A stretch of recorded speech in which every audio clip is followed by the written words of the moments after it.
အလုံးမပြုတ်ဖို့ဆိုတဲ့ကြောက်စိတ်နဲ့ကိုးနာခြင်းမှုကိုတောင်မပြရဲပဲအသက်ရှင်နေကြရတဲ့ဝန်ထမ်းတွေအကြောင်းတင်ကြားဘူးရဲ့လားည9 နာရီခွဲပါပြီဖူးချလင့်ကုမ္ပဏီရဲ့ရုံးခန်းထဲမှာကွန်ပျူတာစက်ခရင်အလင်းတွေကပဲမှောင်နေတဲ့ရုံးခန်းကိုလင်းပေးနေတယ်ဝန်ထမ်းတော်များများအိမ်ပြန်ချင်နေကြပြီဒါပေမဲ့ဘာလို့လဲဆိုတော့မန်နေဂျာကိုဝေယံကမန်ခန်းထဲကနေတယောက်ချင်းစီကိုလိုက်ကြည့်နေတယ်ဂျူနီယာစတက်ကိုအောင်ကခါးကိုဖိရင်တိုးတိုးလေးပြောတယ်ကိုတက်ကျွန်တော်ခေါင်းရမ်းကိုက်နေပြီဘေးကစီနီယာကိုတက်ကမောတောင်မကြည့်နိုင်ပဲပြောတယ်ဆေးတောက်လိုက်လေကိုအောင်ကအိမ်ပြန်ချင်တယ်လို့ပြောလိုက်တော့ကိုတက်ခဏတိတ်သွားတယ်ပြီးတော့တိုးတိုးလေးပြောလိုက်တယ်ဒီမှာအိမ်ပြန်ချင်တယ်ဆိုတဲ့စကားကမစ조사ချင်ဘူးလို့သတ်မှတ်ခံရတာကိုအောင်မျက်နှာနဲ့သွားတယ်အဲ့ဒီအချိန်အော်ဖေ့ဂယူးချက်ထဲစာတက်လာတယ်ဒီညအလုပ်တွေအားလုံးပြီးရမယ်စင်ချင်မလို့ဘူးကိုအောင်တက်ပြင်းချလိုက်တယ်ကျွန်တော်တပတ်လုံးည32 နာရီမှအိမ်ရောက်တာ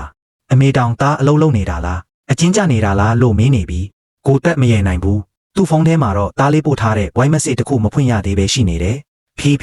သားအိတ်တော့မယ်နော်အတန်တူလေးပဲဒါပေမဲ့ကိုတက်မှာနားထောင်ရတဲ့စိတ်မရှိဘူးအဲ့ဒီအချိန်မန်နေဂျာကိုဝေယံထွက်လာတယ်ဘာတွေတိုးတိုးတိတ်တိတ်ပြောနေတာလဲအားလုံးချက်ချင်းငြိမ်သွားတယ်ကိုဝေယံကကိုအောင်ရဲ့ကွန်ပျူတာစက်ခရင်ကိုကြည့်ပြီးမျက်မှောင်ကျုပ်တယ်ဒီလောက်အလုပ်ကိုအခုထိမပြီးသေးဘူးလားကိုအောင်အတန်နုံနဲ့ဆရာကျွန်တော်နည်းနေမကောင်းလို့ကိုဝေယံကနေမကောင်းရင်အလုံးမလုံးနဲ့လေကုမ္ပဏီကအားနာပြီးလက်စာပေးနေတာမဟုတ်ဘူးလို့អော်လိုက်တယ်ကိုအောင်တိတ်သွားတယ်သူ့မျက်လုံးထဲမှာဝမ်းနည်းမှုတွေပြည့်လာတယ်ဒါပေမဲ့မပြောရဘူးဘာလို့လဲဆိုတော့သူ့အိမ်မှာဆေးဖို့လိုနေတဲ့အမေရှိတယ်ကြောင်းတက်နေတဲ့ညီမရှိတယ်ဒီအလုပ်ပြုတ်သွားရင်မိသားစုတစ်ခုလုံးထိခိုက်သွားနိုင်တယ်ကိုတက်ကတိတ်တိတ်လေးကြည့်နေတယ်ပြီးတော့တိုးတိုးလေးပြောလိုက်တယ်လူတွေကအလုံးလုံးနေတာမဟုတ်တော့ဘူးအလုံးမပြုတ်ဖို့ဆိုတဲ့ကြောက်စိတ်နဲ့ကိုးနာခြင်းမှုကိုတောင်မပြရဲပဲအသက်ရှင်နေတာအဲ့ဒီကြောက်စိတ်ကိုအထက်လူကြီးတွေကလည်းသိတယ်ဒါပေမဲ့တနာဖို့မရွေးပဲဖိနှိပ်ဖို့ပဲရွေးချယ်နေကြတာ